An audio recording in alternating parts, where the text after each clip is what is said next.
Down the ages past, Allah sent His messengers to deliver humankind from darkness to light. Invite all to the way of thy Lord with wisdom and beautiful preaching, and argue with them in the ways that are best and most gracious. That's also the ongoing mission of Islamic Research Foundation, or IRF, spreading the truth of Allah's final message to mankind. Founded in 1991, IRF today offers some of the best services and facilities in the world for presenting an understanding of Islam in an objective and scientific way. Its programs are primarily focused on correcting misconceptions and promoting understanding of Islam. IRF also imparts dawah training to dais to aptly convey the message of Islam. Dr. Zakir Naik, president of IRF, reaching out across countries worldwide, from America to Europe to Africa to Asia to Australia, strives to clarify Islamic viewpoints. He dispels the many media myths and anti-Islamic prejudices propagated the world over by anti-Islamic forces. IRF today is creating a change in the hearts and minds of millions of Muslims and non-Muslims worldwide towards a proper understanding and respect for Islam. Have a question or doubt about Islam and its teachings?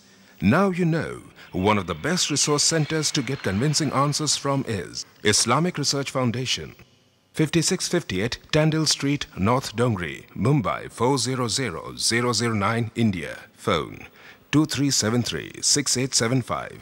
Fax 9122-2373-0689. Email islam@irf.net. For more information, log on to our website www.irf.net. We don't have records that 9/11 was done by Muslims.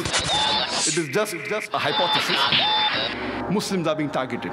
They're called as terrorists. Directly and indirectly, they're the politicians. For the vote bank, for the power, for the money. The thousands of innocent people that have been killed in Afghanistan goes to Iraq. More people are being robbed, more people are being raped. The main purpose is what? Oil. It's an open secret.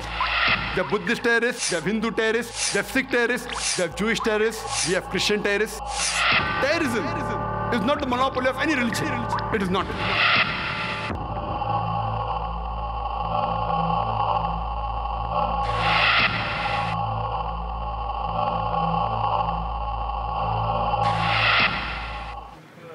Distinguished guests, brothers and sisters, Assalamu alaikum. May peace be on all of you. Welcome to today's program. I, Dr. Muhammad Naik, am your host for today. We begin today's program with the Qiraat by Qari Rehan Ghalib. Bismillahir Rahmanir Rahim. من قتل نفسا بغير نفس أو فساد في الأرض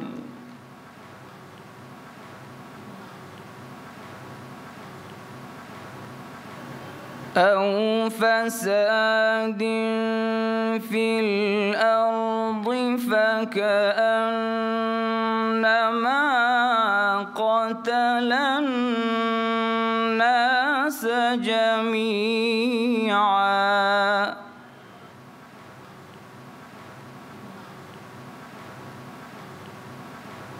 ومن أحياها فكأنما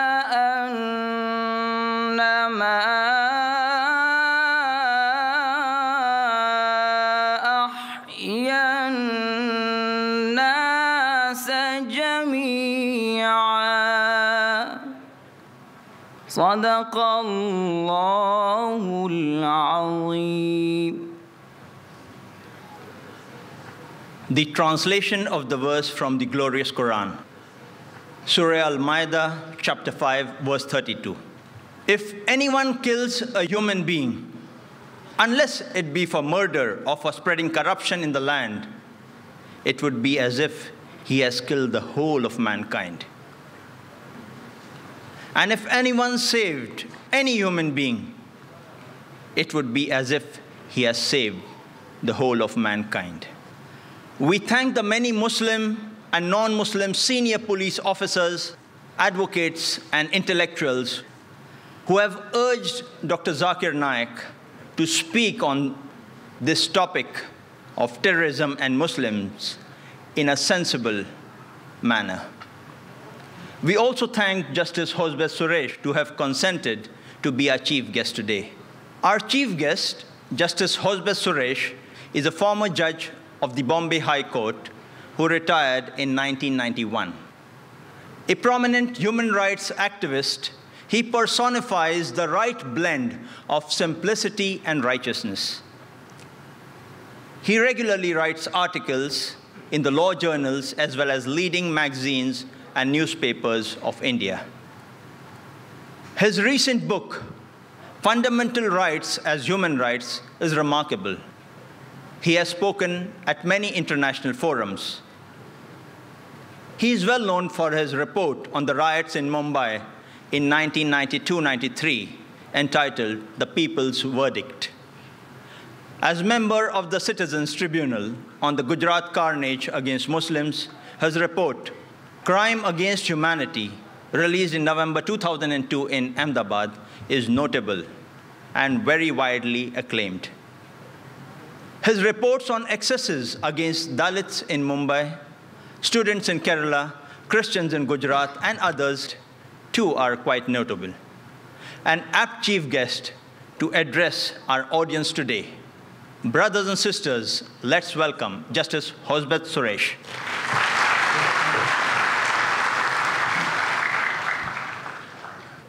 Friends, I think I should begin with Lord Denning, a great judge from England, because he's no more.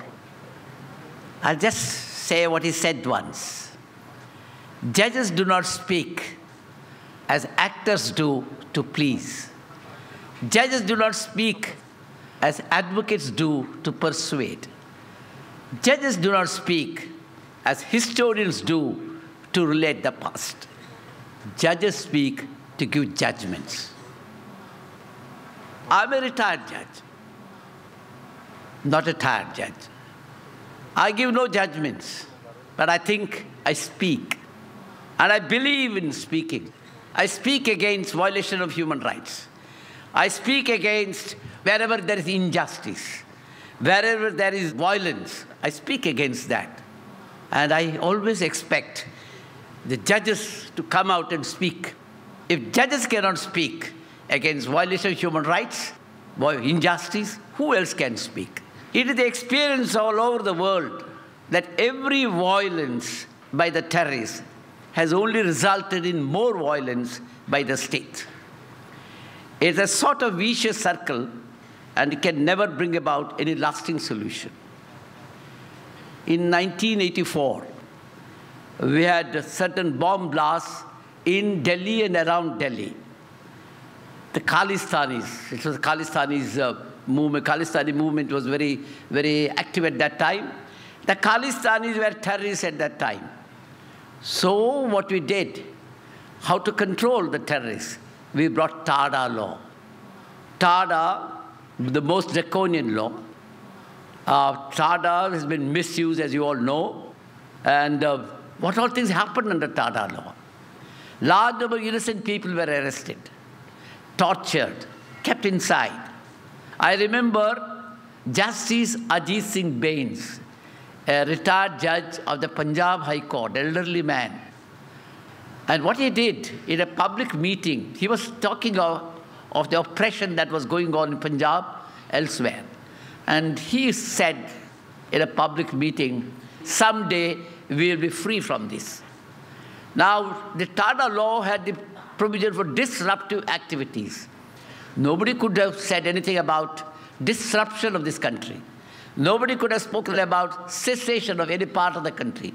Nobody could have said Kashmir should get independence or some other part should be free. Nobody could have spoken about it. And if you say anything of the kind, that would be an offense. So when Justice Ajit Singh Bains only said, one day we will be free from this, what he meant was free from oppression, free from injustice. What happened to him? He was arrested, handcuffed, a judge of the High Court handcuffed, paraded in the street and taken before the High Court. The High Court judges could not give bail. That was the law. Went to Supreme Court could not give bail. So he had to remain inside for nearly more than a year. What happened at the end of it? There was no case. This is the kind of thing, that was the law. Under Tada law, over 75,000 persons were arrested. They were all kept inside. No bail was given to them. And under the Tada law, the police could extract confessions, torture, variety of ways of torture, violence in torture, all sorts of things, and then extract confessions. And ultimately, what happened at the end of, when the Tada came to an end, sometime in 1995, you will find, at the end of it, large number of houses, people suffered, all sorts of injustice. But at the end of it, 72,000 and odd persons were just released. No trial, no case, nothing of the kind. But they suffered injustice for months together, years together, inside the jail. And again, what is the conviction rate? Again, one conviction under Tada law was only 1.8%. So yet the Tada law had its effect. It made the police autocrats. The police could do whatever they liked, and none could do anything. The politicians could use Tada law for whatever they wanted, and they could arrest and keep any person behind a bar, and nothing could have been done. So in 1995, the law lapsed because there was widespread protest against this law. We all protested. Tada is a draconian law, and we don't want that kind of law. And it has not brought any terrorism down, if you think of terrorism as such. So it came to an end from 1995. Then, of course, came 9/11, 2001. And what we did immediately, nothing happened in India. Whatever happened, happened in New York, World Trade Center. Yet, Bush had announced, and immediately he said, there will be war against terrorists. And Bush had again said, those who are not with us are against us. And we wanted to show, oh, we are with America. We are with Bush. So what we did, we brought POTA. Again, what happened in POTA? It's a versatile law. And hold-all law. You can arrest anyone under POTA. Again, the same thing happened, what happened under Tada law. And large number of people suffered. And they were arrested, terrorists or no terrorists, nobody knows what it was. This is the kind of law. Law was brought only to terrorize the people. See, this is relevant because today people do talk of POTA. They want a law like POTA after what happened on 7/11 in the trains in Bombay, or what happened in Malagaon 2 days ago. They say without law, harsh law, we cannot control terrorism.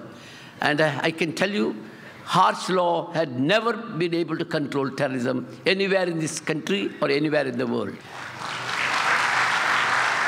Again, when POTA was there, as I tell you, POTA was being debated in the parliament. And what happened was, when the ordinance was being debated, there was an attack in parliament on 13th of December 2001. Thereafter, when the POTA was passed, in Calcutta, there was US Information Center was bombed.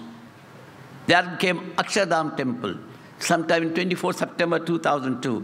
Then came Raghunath Mandir, 24th November 2002.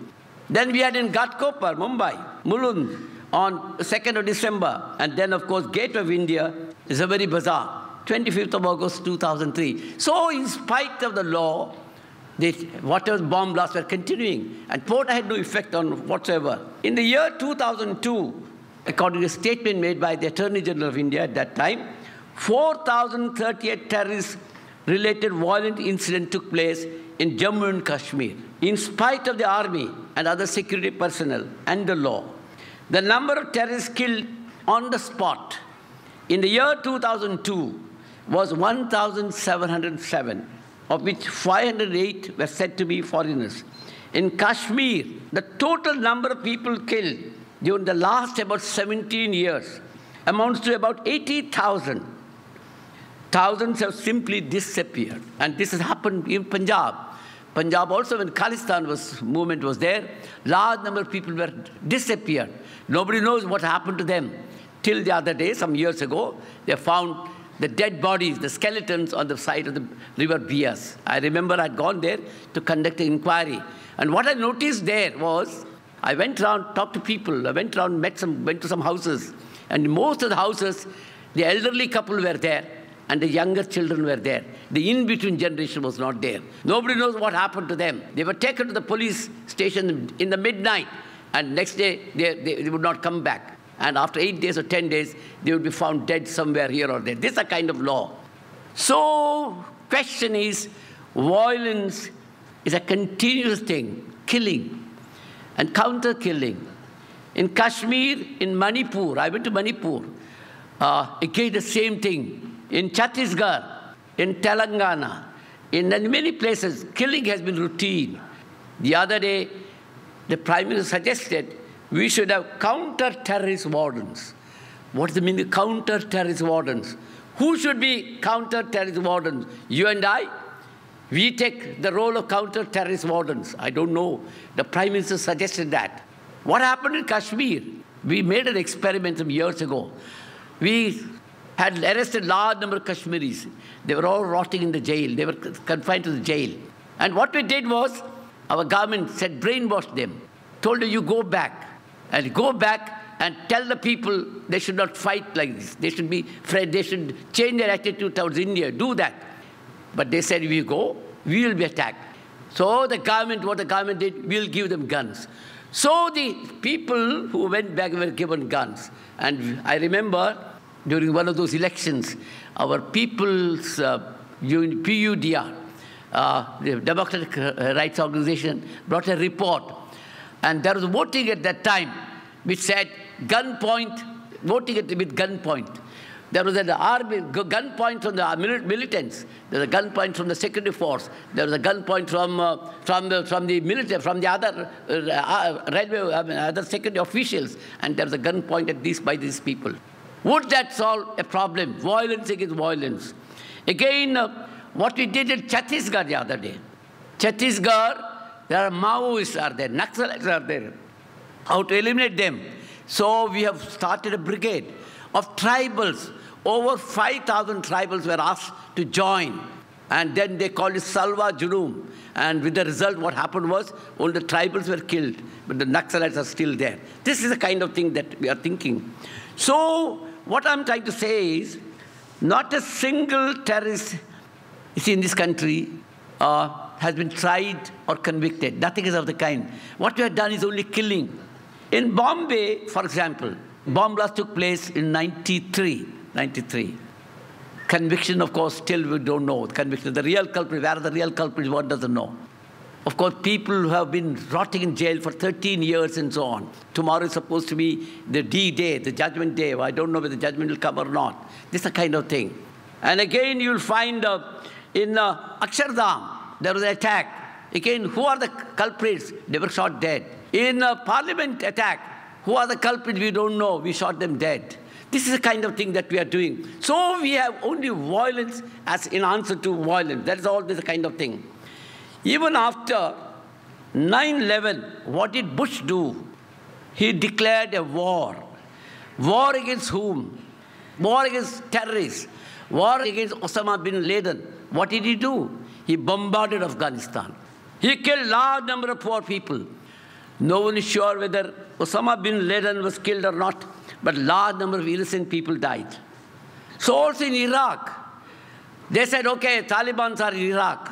They also said Iraq has got what you call weapons of mass destruction. No evidence of that. And yet, of course, in fact, the evidence has come, there are no Taliban also there in Iraq.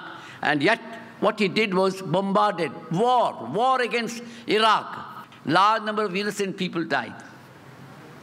The number lost to terrorist atrocities in New York, on the World Trade Center coming down, is less than a tenth of the toll in Iraq, that kind of killing. If there is anyone who can be called a terrorist, I said this in an earlier occasion, and I repeat again, if there is anyone who can be called a terrorist, it should be George W. Bush.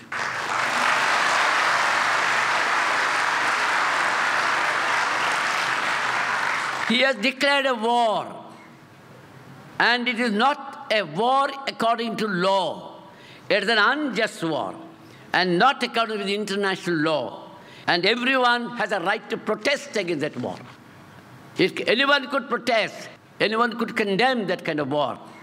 be a Hindu, Christian, Muslim, fundamentalist or otherwise. You have a right to protest.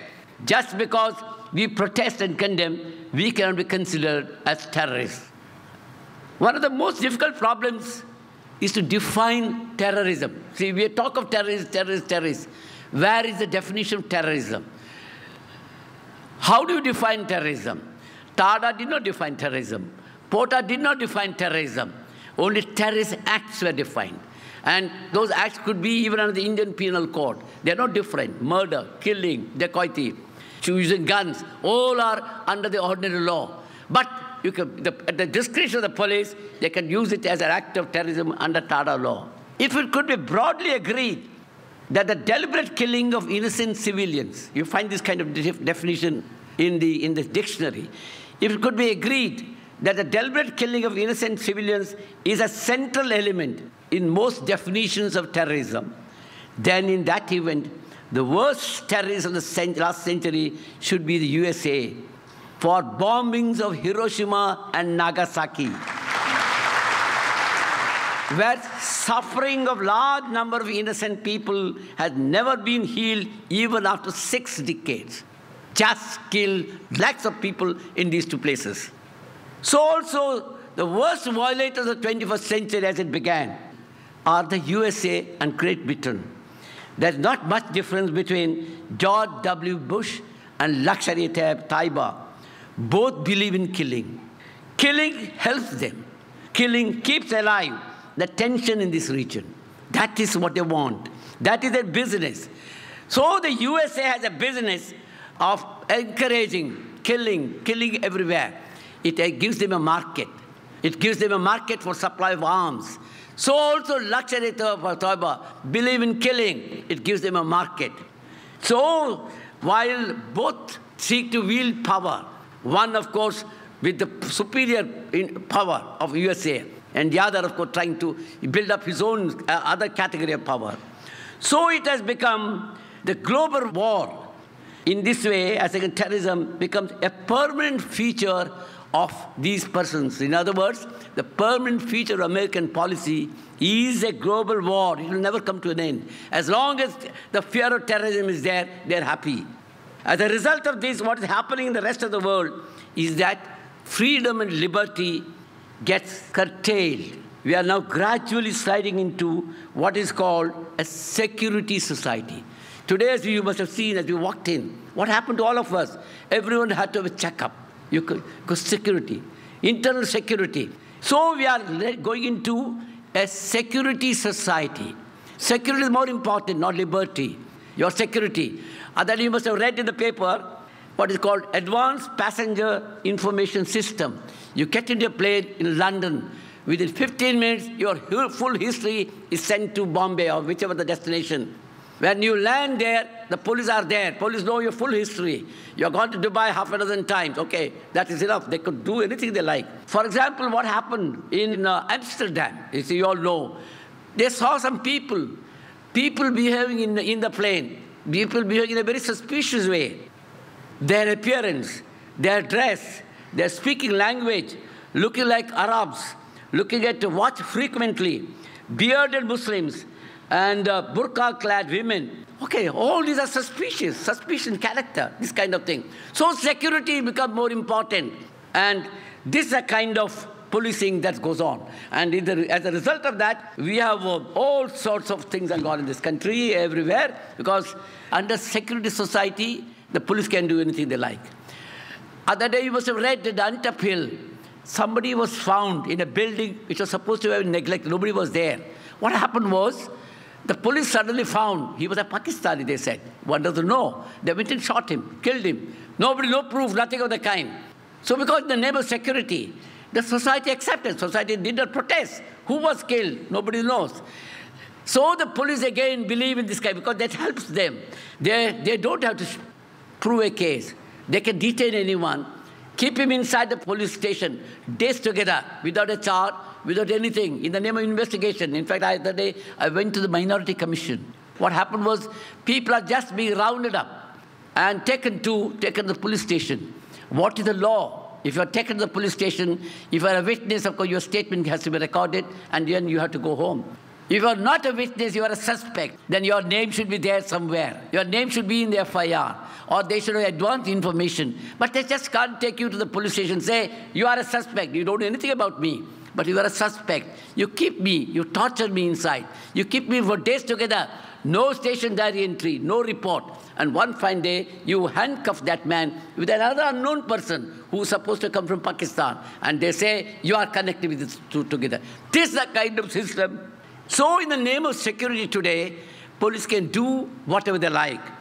Anyone can be killed in an encounter, deaths, and no investigation.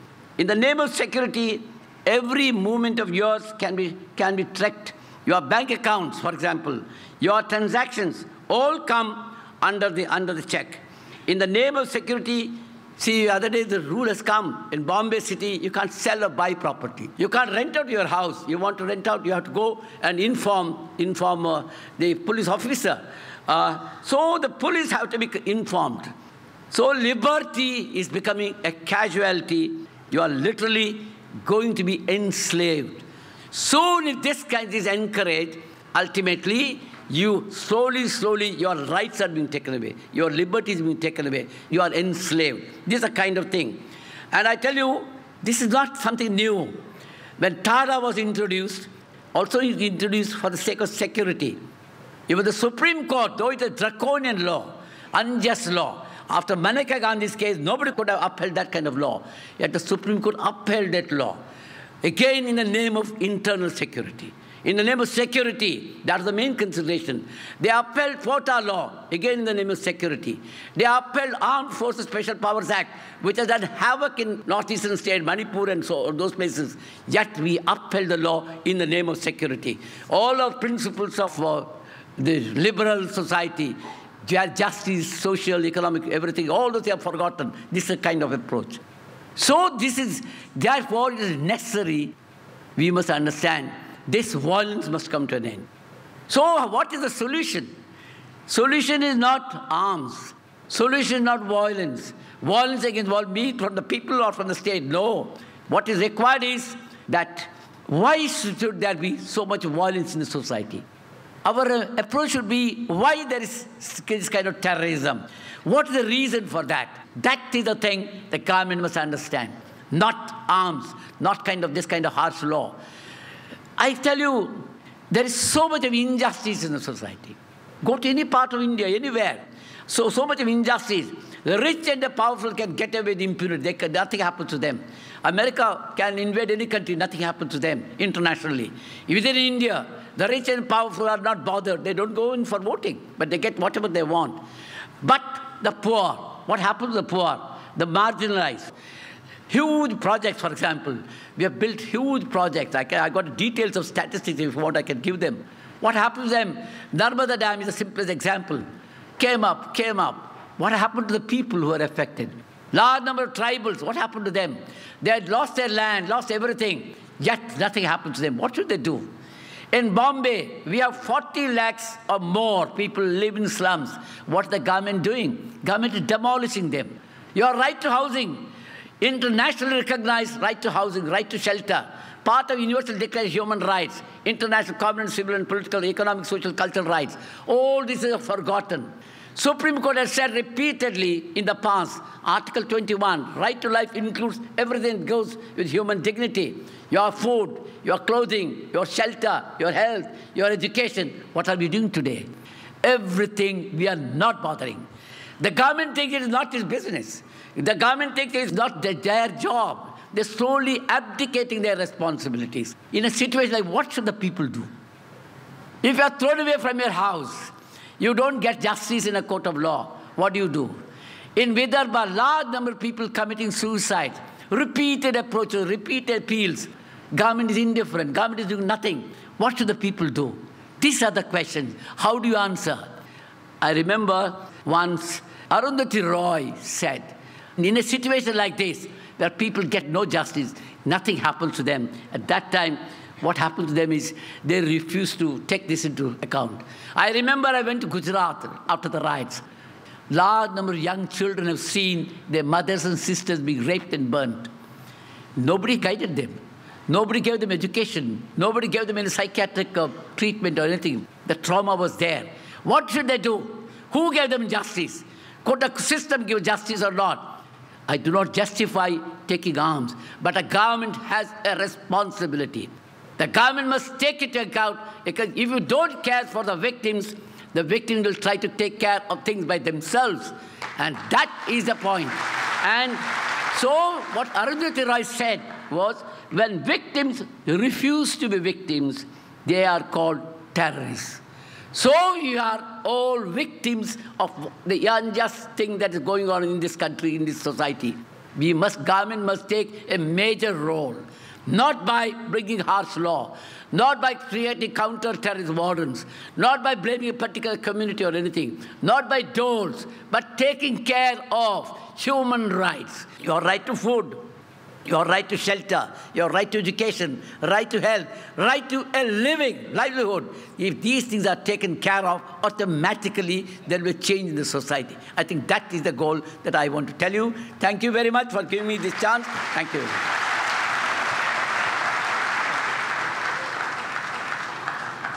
Thank you, Justice Hosbet Suresh, for your frank, judgmental comments on the injustice that we see around us.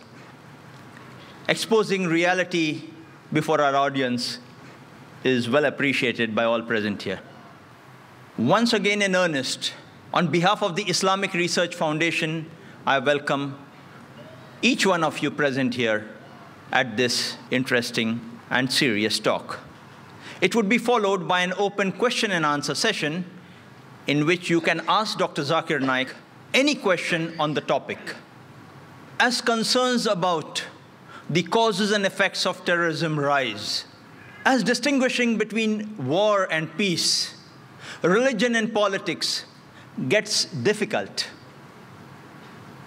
as media reports instill in us a fear psychosis and Islamophobia amongst billions of people worldwide, we all wonder, and so does the world around Muslims, is terrorism a Muslim monopoly?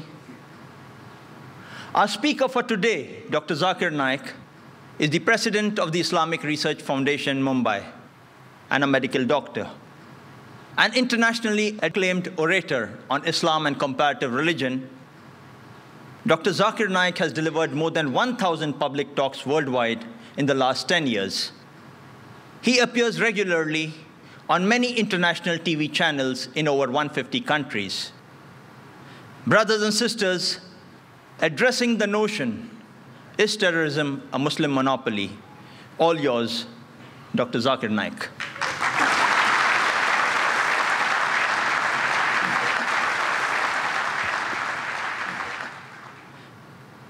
Alhamdulillah. Wassalatu wassalam. Ala Rasulillah wa ala ali wa sahbihi ajmain. Amma ba'd. A'udhu billahi minash shaitanir rajim. Bismillahir rahmanir rahim. Wa qul ja'al haqq wa zaqal batil. Innal batila kana zahuqa. Rabbi shrah li sadri wa yassir li amri wahlul 'uqdatam min lisani yafqahu qawli. Honorable Justice Hosbet Suresh, my respected elders, and my dear brothers and sisters, I welcome all of you with the Islamic greetings. Assalamu alaikum wa rahmatullahi wa barakatuhu. May peace, mercy, and blessings of Allah subhanahu wa ta'ala, of Almighty God, be on all of you. The topic of this evening's talk is terrorism a Muslim monopoly? First, let us understand what is the meaning of the word terrorism. It is very difficult to define the word terrorism. There are various different definitions, and many of them contradict. The definition is intangible. It keeps on changing depending upon the geographical location and the historical fact. It is very difficult to define terrorism. But according to the Oxford Dictionary, it says that terrorism is a use of violent action to get and fulfill a political aim or to force a government to act. This word terrorism was initially first time coined in 1790s during the French Revolution. And it was in 1790s that the statesman, Edwin Burke, who was a British statesman, he used this word to describe the Jacobin-ruled French regime. And the years 1793 and 1794, it was called the Reign of Terror, the Years of Terror. And Maximilien Robespierre, he was heading this government, and during that time, he has killed thousands of people. He has guillotined thousands of innocent human beings. Historical records tell us that he had arrested more than 500,000 human beings, out of which 40,000 he has executed. More than 200,000 were deported, and more than 200,000, they were starved and tortured to death in the prisons. So this word terrorism initially was coined to describe the people during the French Revolution. Today, we have in the international media, there is a very common statement which is repeatedly bombarded, especially in the Western media. And that statement is, all Muslims are not terrorists, but all terrorists are Muslims. And this statement was even imported to India, especially after the 11th July, the serial train bomb blast that took place in Bombay, especially to Bombay. And we find that even in India, especially in Bombay, people kept on repeating the statement that all Muslims are not terrorists, but all terrorists are Muslims. Let us analyze today what do the historical records tell us, and what does the data on terrorist attack that is available in world history, what do they tell us? When we look at the records, in 19th century, we can hardly find any terrorist attacks have been done by Muslims. Time does not permit me to speak about the details of the attacks taking place in the 19th century. I'll just mention a couple of them. We know that in 1881, Tsar Alexander II of Russia, he was assassinated. He was traveling in a bulletproof carriage in St. Petersburg Street. There was a bomb that kills innocent 21 bystanders. He comes out of the bulletproof carriage, another bomb comes, and he's killed. He was not killed by a Muslim, he was killed by ignorance. He was a Pole from Burbusk. He was a non-Muslim, he was an anarchist. We know in 1886, there was a bomb blast that took place in the Haymarket in Chicago during the labor rally. And 12 innocent people were killed. One amongst them was a policeman by the name of Dejan. Later on, 7 policemen were injured, and they died in the hospital. The people responsible for this act, they were not Muslims. There were 8 anarchists, all of them non-Muslims. When we analyze the record of the terrorist attacks that have taken place in the 20th century, we know from the historical records that on the 6th of September, 1901, the then president of USA, William McKinley, he was assassinated by an anarchist by the name of Leon. He was shot twice by Leon. He was a non-Muslim. On the 1st of October, 1910, there was a bomb blast that took place in the Los Angeles Times newspaper building, in which 21 innocent people were killed. The people responsible for this bomb blast, they were 2 Christians by the name of James and Joseph. They were union leaders. They were not Muslims. We know that on the 28th of June, 1914, in Sarajevo, France, the Archduke of Austria, along with his wife, they were assassinated, which precipitated the World War I. The people responsible for this assassination, they were called the Young Bosnia. Most of them, they were Serbs. They were not Muslims. From historical record, we come to know that on the 16th of April, 1925, there was a bomb blast that took place in St. Nedelia Church in Sofia, the capital of Bulgaria, in which more than 150 innocent people were killed and more than 500 injured. It was the biggest terrorist attack that has taken place on the soil of Bulgaria. It was conducted by the Bulgarian Communist Party. They were not Muslims. We know from historical records that on the 9th of October, 1934, King Alexander I of Yugoslavia, he was assassinated by a gunman by the name of Lada Georgiev. He was a non-Muslim. The first US plane to be hijacked, it was not by a Muslim, it was by a non-Muslim by the name of Ortiz. He hijacked the US airliner to Cuba, and he later on got their asylum.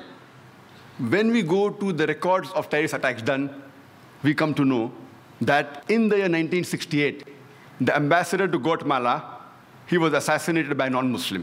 In 1969, the ambassador to Japan, he was knifed by a Japanese, a non-Muslim. The ambassador to Brazil in 1969, he was kidnapped by a non-Muslim. The famous attack, the Oklahoma bombing, which took place on 19th of April, 1995, where there was a truck loaded with a bomb which rammed into the federal building in Oklahoma, which killed 166 innocent human beings. And hundreds other were injured. Initially, it came in the press, Middle East conspiracy, for days together. Later on, they came to know it were two right-wing activists, Christians by the name of Timothy and Terry, who were responsible for the bombing of the federal building in Oklahoma. But when this news comes, it comes for a couple of days and then it vanishes. But before, for several days, Middle East conspiracy, Middle East conspiracy. After World War II, from 1941 to 1948, in a span of 8 years, 259 terrorist attacks were conducted by Jewish terrorists.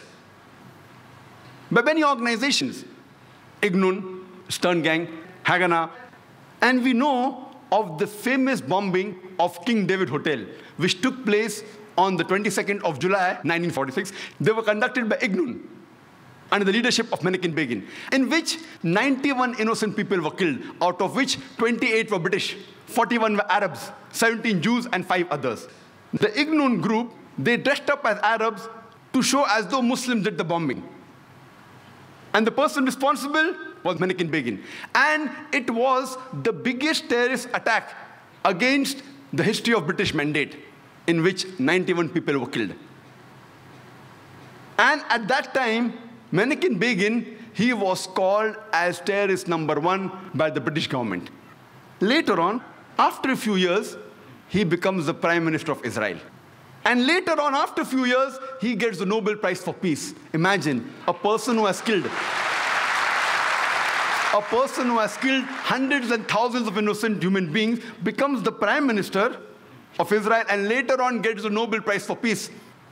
And most of the groups that were fighting, like Stern Gang, Ignun, Haganah, all of these Jewish groups and the leaders like Yitzhak Rabin, Menachem Begin, Ariel Sharon, later on became prime ministers and high-holding ranks in the state of Israel. And all of them, they were fighting for a Jewish state. If you see the world map, before 1945, Israel did not exist. Israel didn't exist. These Jewish groups, they were called as terrorists by the Britishers. They fought for a Jewish state. Later on, with power, they grabbed the land and they kicked the Palestinians out. And now these same people are calling the same Palestinians who are fighting for a more just cause, for getting the land back. And they are labeled today as terrorists by the Israelis. Imagine, Hitler incinerated 6 million Jews. He kicks the Jewish community out. Why should they come to Palestine? The Palestinians, they welcome the cousins with open hands. If they should take a land, they should go back to Germany. They should go back to Europe. Imagine the Palestinians, they welcome the cousins. Imagine, suppose a visitor comes to your house. Being a stranger, you welcome him in your house. After a few days, he kicks you out of the house. And when you cry at the doorstep, I want my house back, people call you a terrorist. This is exactly what has happened today. The Palestinians, they are called as terrorists for what? They only want their land back. And so-called people, most of these powerful first world countries, they are agreeing with this unjust cause. We know that in Germany, from historical records, from 1968 to 1992, the Bader-Meinhof gang, they killed several innocent human beings. In Italy, we come to know from records about the Red Brigades, which has killed several innocent human beings. They were also responsible for kidnapping the Prime Minister of Italy, Aldo Moro. And after 55 days, they killed him. Further, when we come, a similar gang, a similar terrorist outfit, we know, was also in Japan.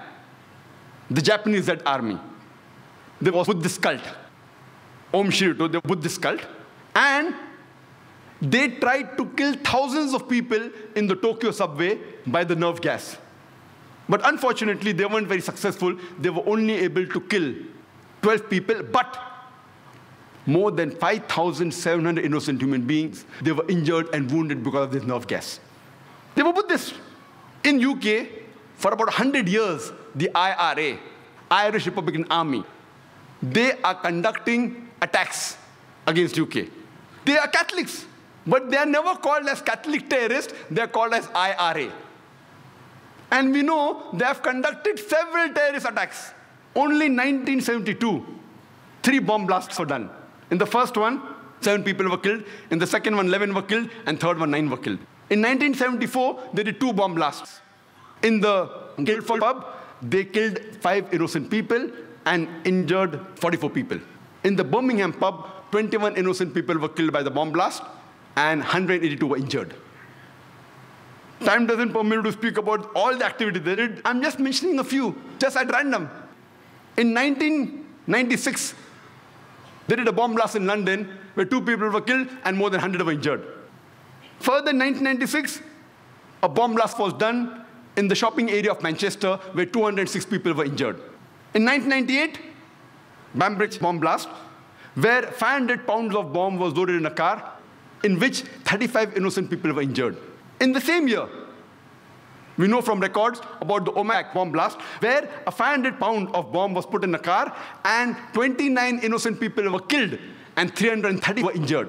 All these records are from non-Muslim sources. They have not been written by Muslims. All from non-Muslim sources, from Amnesty report, from BBC. If you go on the internet, you can cross-check. But many a time when the number is big, there may be a difference. Like today, we know how many people killed, 296, one report says 294, one says 293, so I play it safe and say more than 290. The report, if it's a large number, may differ by a few here and there. If it's a small number, it's precise. All these by non-Muslim sources. In 2001, the BBC was bought by IRA. But these people, they are not called as Catholic terrorists. Today, the UK government is more afraid of Muslim terrorists. I don't know from the records of the UK government how many confirmed Muslim terrorists have done bomb blasts in UK. Even the London bombing of 7th July, there's no confirmed report. They are suspected to be Muslims. It's not confirmed, in which more than 50 people were killed. One report says 52, one report says 56. Therefore, I said more than 50 people were killed. Even if we agree for sake of argument that they were Muslims who did the 7th July bomb blast in the year 2005, yet they come nowhere close to IRA. IRA puts these bomb blasts to shame. They have killed hundreds and thousands of people. Yet today, the UK government is more afraid. IRA is doing since more than 100 years. But because of the advice of George Bush, Tony Blair is more afraid of the Muslim terrorists rather than the problem which is there for more than 100 years. We know from historical records that in Spain and France, the terrorist organization is ETA. They have conducted 36 attacks. And in Africa, there are so many organizations, the list is exhaustive. But the one which is worth noting, and one of the most notorious, is called as the Lord's Salvation Army. It's a Christian terrorist organization. They train young children to commit terrorist attacks. When we come to Sri Lanka, we know of the LTTE, Tamil Tigers. They are supposed to be one of the most notorious, most violent of all the terrorist organizations in the world. They are the people who are experts in suicide bombing. And they even take help of children. They train them and they let them take part in suicide bombing. Normally, people are known that the Palestinian suicide bombing, Iraq is the suicide bombing. If you historical record, the people who have popularized suicide bombing are the LTTE, Tamil Tigers. Who are they? They are Hindus. But the Indian report doesn't say Hindu terrorists, they say LTTE. When we come to India, many a times, most of the terrorist attacks that we hear of, majority of them, they talk about Kashmiri militants. Whether the attacks are right or wrong, we can discuss some other time. But how many times do we hear? And what Justice Hospital Suresh said, he named many of the terrorist attacks taking place in India. I wonder how many of the people in the audience have heard of them in the newspapers. How many? Those people who are involved, like honorable people like Justice Hospital Suresh, and those in the field, are aware of it. But the general masses, we aren't aware of it. Whenever terrorist attacks are talked about, most often they're talked about Muslim terrorists. Why? In India, there are terrorist organizations belonging to almost all different religions. Almost all. We know of the Sikh terrorist organization, Brindanwala Group, in Punjab. We know that the Indian government, on the 5th of June, 1984, they took over the Golden Temple, in which 100 human beings were killed. In retaliation, a few months later, on 31st of October, 1984, the then Prime Minister, Srimati Indira Gandhi, she was assassinated by one of her security guards who was the Sikh. If you go to the South Asian terrorism portal site, not run by Muslims, run by non-Muslims, and you see the list of terrorist attacks done by all the people, the Muslims are in a minority. But that's never highlighted in the media. If you go to northeast of India, if you go to Tripura, the Christian terrorist organization exists, like ATTF, All Tripura, Tiger Force, NLFT, National Liberation Front of Tripura. They're Christians. They have killed several Hindus. Reports, if you go on the site, 4 Hindus killed, 8 Hindus killed. On 2nd October 2004, 44 Hindus were killed and several were injured by this group. They were Christians. In Assam, Ulfa. Ulfa alone, in a span of the past 16 years, from 1990 to 2006, they have conducted successfully 749 terrorist attacks. They will put the Kashmiri militants to shame. 749 confirmed terrorist attacks. But when we read in the newspaper, we only know about the Kashmiri attacks. And I remember a couple of years back, I'm called, alhamdulillah, by God's grace, by several parts of India, from several parts of the world. I had many invitations from Kashmir, but is it the right time to go, yes or no? Finally, in September 2003, I decided to go to Kashmir. And there I gave a talk in Srinagar, and they told me, the organizers, that in the past 14 years, first time the government gave permission for a public talk. And they organized my talk in polo grounds in Kashmir, in which 100,000 people attended. In all this turmoil, and the government gave me security. I was wondering, why are these people with machine guns with me?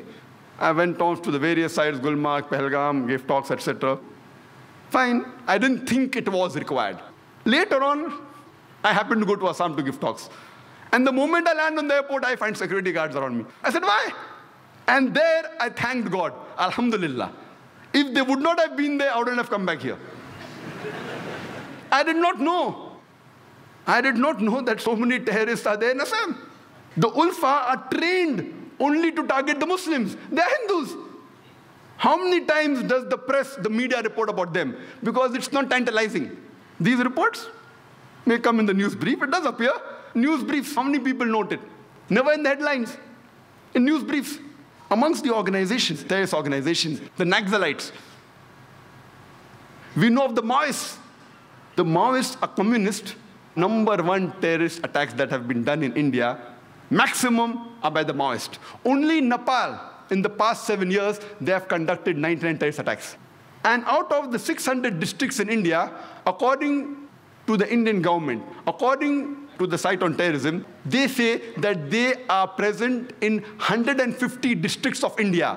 They have done terrorist attacks in 1/3 parts of India. #1, if you compare the people they have killed, the attacks they have done, compared to the Kashmir militants, it's no way comparable. The Maoists are a bigger danger for India, but yet we find that the government is more afraid of the Muslim terrorists. Why? The reason is George Bush. Just a couple of days back, on the 9th of September, an article came in Times of India, not on the front page, inside, but quite a big article, that 875 rockets, a haul of ammunition, 875 rockets, which were supposed to be supplied to the Maoists, they were intercepted. And they were confiscated. And 30 rocket launchers. Imagine, it is the biggest haul in the history of India that any terrorist organization that the government has caught. 875 rockets. They can wage a war against the Indian army. And the DGP of Andhra Pradesh in Hyderabad, he was shocked.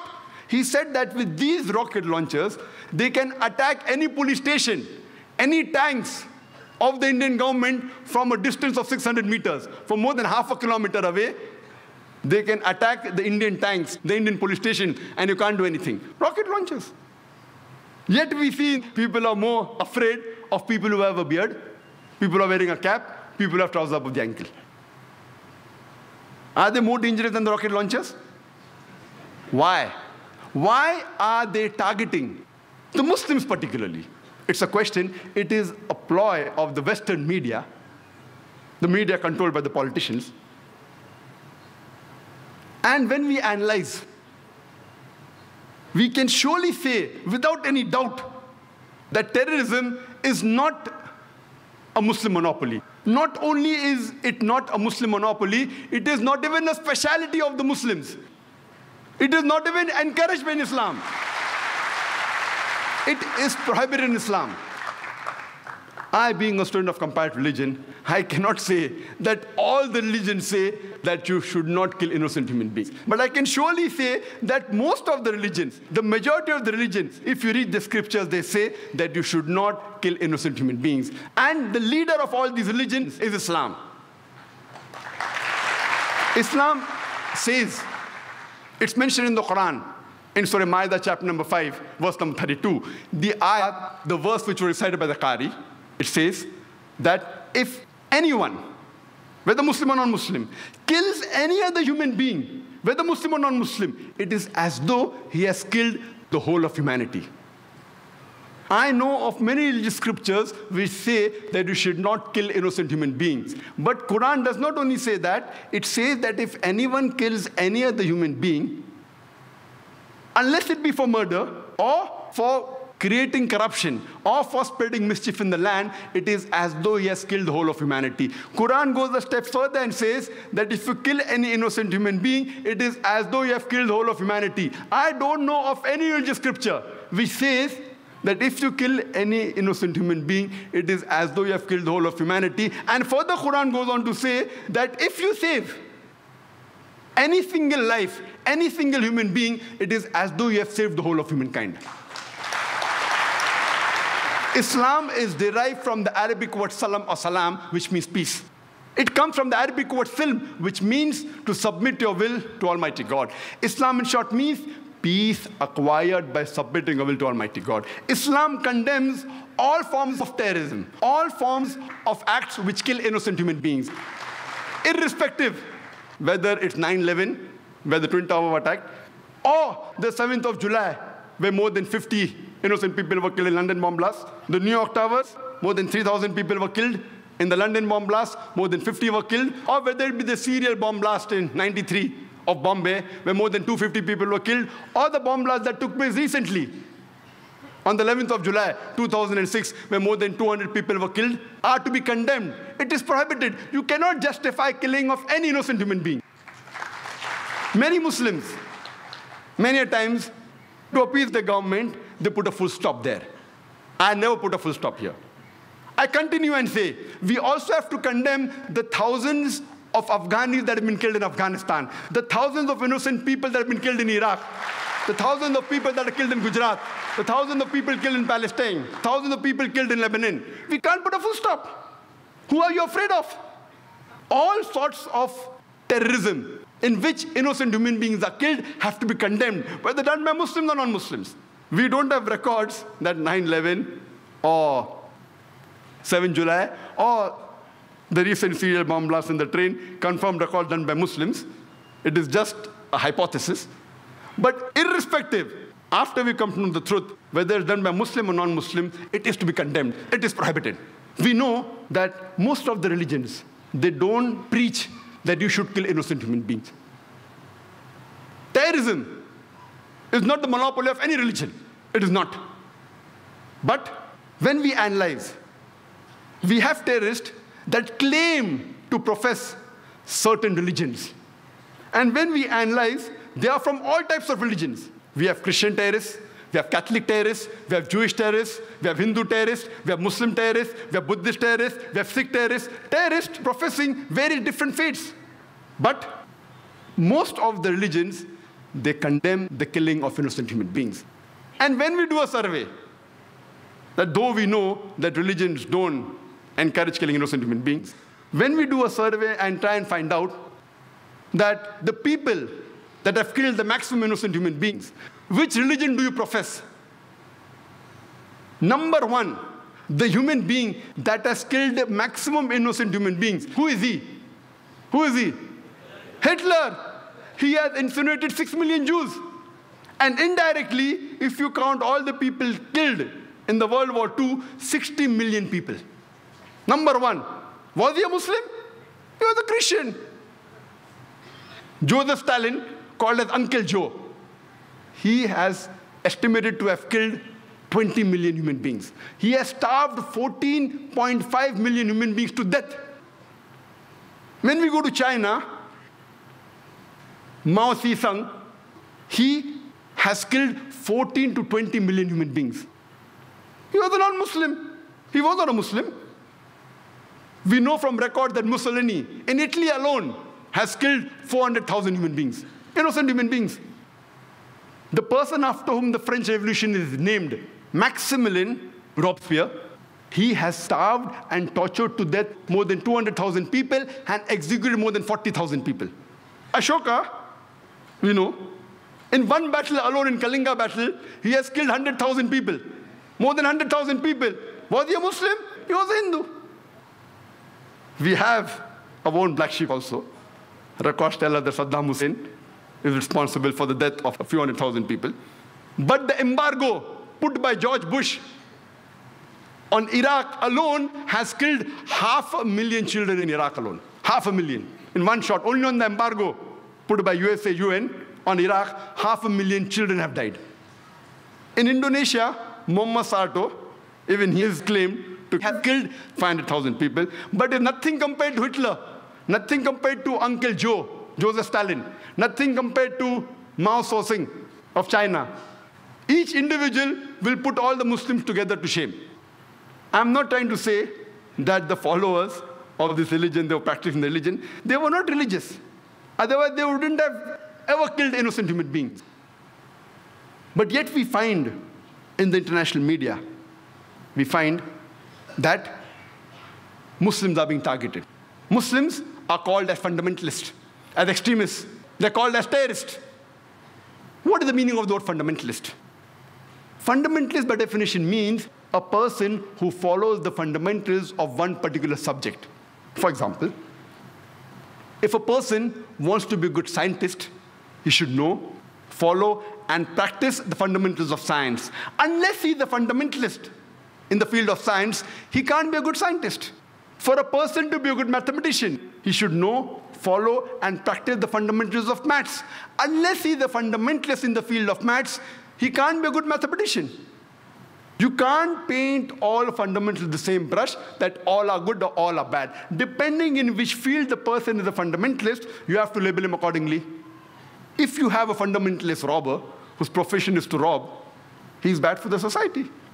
On the other hand, if you have a fundamentalist doctor who saves thousands of human beings, he's good for the society. So depending in which field the person is a fundamentalist, you have to label him accordingly. As far as I'm concerned, I am a fundamentalist Muslim, and I am proud to be a fundamentalist Muslim. Because I know, I follow, and I strive to practice the fundamentals of Islam. And I know that there is not a single fundamental of Islam which is against humanity as a whole. There may be a few fundamentals of Islam which the non-Muslim may feel is against humanity. But the moment you give the logical reason, the background for these fundamentals, there is not a single unbiased human being who can point out a single fundamental of Islam which is against humanity as a whole. This word fundamentalism, we come to know from Webster Dictionary, that it was first coined to describe a group of Christians in the early part of the 20th century in America who protested against the church. They were called as Protestant Christians. Initially, the church, they believed that the message of the Bible is from God. These Protestant Christians, they protested and said, not only is the message of the Bible from God, every word, every letter of the Bible is from God. If someone can prove that every word, every letter of the Bible is from God, this movement is a good movement. On the other hand, if someone can prove that every word of the Bible is not from Almighty God, then this movement is not a good movement. When we refer to the Oxford Dictionary for the definition of the word fundamentalist, it says that fundamentalist is a person who strictly adheres to the ancient teachings and doctrines of any religion. But when we refer to the revised new edition, there's a slight change. The new edition says that fundamentalist is a person who strictly adheres to the ancient teachings and doctrines of any religion, especially Islam. So the word especially Islam has been added to the revised definition. The moment you hear the word Muslim, you start thinking he's a fundamentalist, he's an extremist, he's a terrorist. And many of us Muslims, we go on the defense, I'm not a fundamentalist, I'm not an extremist. I say I'm an extremist. I'm extremely honest, I'm extremely just, I'm extremely kind, I'm extremely peaceful, I'm extremely merciful. I want to know what is wrong in being extremely just, extremely honest, extremely kind, extremely merciful. You can't be partly just. When it benefits you and if you're just, when it doesn't benefit you not, you have to be extremely just. That's what the Quran says. Our religious scripture, the word of Almighty God, says you have to be fully just. We can't expect a judge to be partly just. When he wants, he does justice. Otherwise, no. So what's wrong? And I want to ask any human being, can he tell me that being extremely honest is wrong? Extremely just is wrong? Extremely peaceful is wrong? We have to be an extremist, but in the right direction. So when someone says I'm extremist, I have to be an extremist Muslim. Only if I'm an extremist Muslim can I be a good Muslim. Otherwise, I can't. I know these terminologies have been manipulated. The definitions keep on changing. But we have to turn the tables over. We can't partly follow the Quran. We have to extremely and completely follow the Quran. Allah says in the Quran in Surah Baqarah, chapter number 2, verse number 208, Allah says, "Udkhulu fi silmi kaffa." Enter into Islam wholeheartedly. Today, Muslims, they're labeled as terrorists. The basic and simple definition of terrorist is a person who causes terror. For example, if a criminal sees a policeman, he's terrified. So for the criminal, the policeman is a terrorist. In this context, I say that every Muslim should be a terrorist. Whenever any criminal sees a Muslim, he should be terrified. Whenever any rapist sees a Muslim, he should be terrified. Whenever any robber sees a Muslim, he should be terrified. Whenever any anti-social element sees a Muslim, he should be terrified. That's what the Quran says in Surah Anfal, chapter number 8, verse number 60, that cause terror in the hearts of the anti-social elements. Those people who are killing wrong people, who are against humanity, Quran says, cause terror in their hearts. I know that commonly the word terrorist means terrorizing innocent human beings. In this context, no Muslim should ever terrorize any innocent human being. It is prohibited in Islam. We know that many a times, two different labels are given for the same person, for the same individual, for the same activity, more than 60 years back. When India was being ruled by the British government, there were many Indians who were fighting for the freedom of the country. These Indians who were fighting for the freedom of the country, by the British government, they were called as terrorists. But we common Indians, we call them as freedom fighters, as patriots. Same people, same activity, two different labels. If you agree with the view of the British government that they had a right to rule over India, then you have to call these people as terrorists. But if you agree with the view of the common Indians, that the Britishers came to India to do business, they have no right to rule over us, then you have to call them as patriots, as freedom fighters. These same very Britishers, they call Bhagat Singh, Chandrasekhar Azad, Subhash Chandra Bose as terrorists. Do we agree? Not at all. Just because the Britishers say, just because the Americans say, we don't have to believe, we have to fight for justice. They were patriots, they were freedom fighters. Therefore, before you give a label to any individual, you have to try and find out for what reason is he striving. We have several such examples in world history. Time does not permit us to give all the details. I'll just give one more example of the American Revolution, which took place in the 19th century. And we know in 1875, during the American Revolution, there were many Americans who were fighting for the freedom. The British were ruling America. And these people who fought for the freedom by the British government, they were called as terrorists. And number one in the forefront was Benjamin Franklin, George Washington.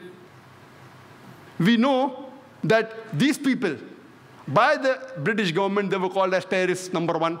George Washington was called terrorist number one. Later on, he becomes the president of USA. And he happens to be the same terrorist number one. He becomes the president of USA and happens to be the godfather of all the presidents to come, including George Bush.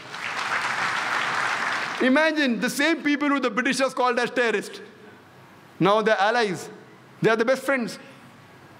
The time keeps on changing, depending upon historical background, depending upon geographical background.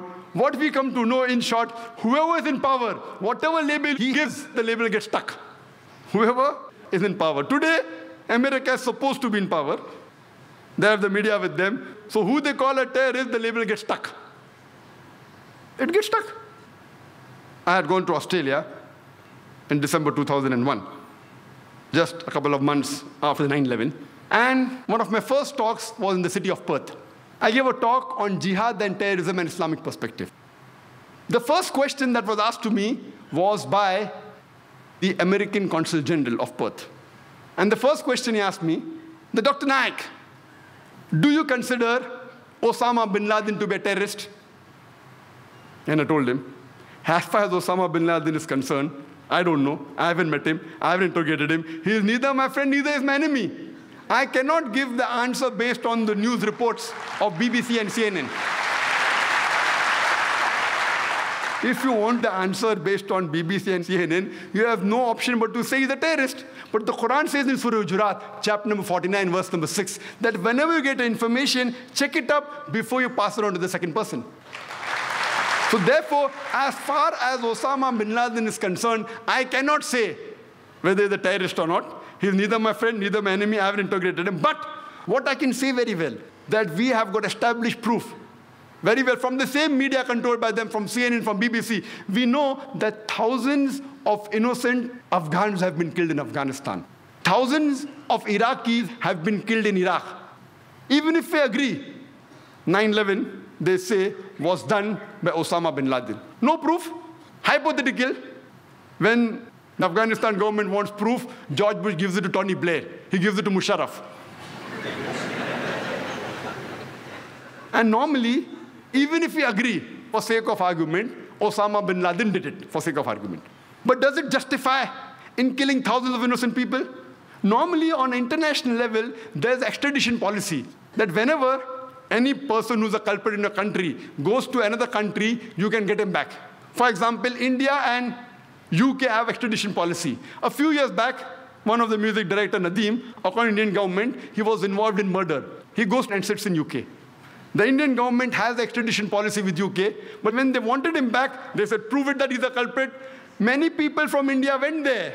Our police force went there. They could not prove. They even had to pay for the lawyer charges of that Nadeem. We know that in the Bhopal gas tragedy, we know that thousands of innocent Indians were killed. The person of Union Carbide goes to America and sits there. Imagine the Indian government attacking America, give the person back. Is it right? Why don't they do it? It is proved. Union Carbide, thousands of innocent human beings killed, injured, wounded, damaged for life, families ruined, ran away. We have extradition policy, nothing happens. So Afghanistan and USA don't have extradition policy yet. Even if you agree, for sake of argument, Osama bin Laden did it, it does not justify killing of innocent human beings. More than 3,000 to 5,000 Afghans were killed. Then, after a couple of years, goes to Iraq, weapons of mass destruction. And they go there, after the attack, they don't find anything. Yet, they're controlling Iraq. What is the cause? What is the reason? And people in Iraq are more troubled. They were troubled with Saddam Hussein. He was not a good Muslim. He wasn't a practicing Muslim. I'm not in favor of Saddam Hussein. But the trouble they're facing after America has come to Iraq is multiple times more. More people are being robbed. More people are being raped. The main purpose is what? Is oil. It's an open secret.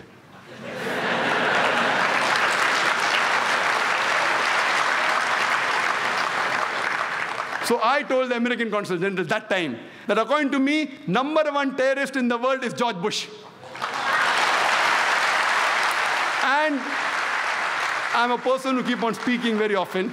I had gone to Australia just a couple of months after 9/11. It comes as headlines in the newspaper at that time, December 2001. Dr. Zakir Naik calls himself a fundamentalist and says George Bush is terrorist #1. I did not know of any speaker on a public level, I don't know, maybe, who has condemned George Bush as terrorist #1. Today, it is very common. I can name 100 top personalities. And we know that Honorable Justice Hosbet, I didn't know that even he considered. Rightly, he's an honest judge. And I agree with that. I don't know when is the first time he said, I don't want to compete with him. He's more senior to me. I don't know when is the first time he said that. But now when we read records, we come to know that the president of Venezuela, Hugo Chavez, he said that the biggest terrorist in the world is George Bush.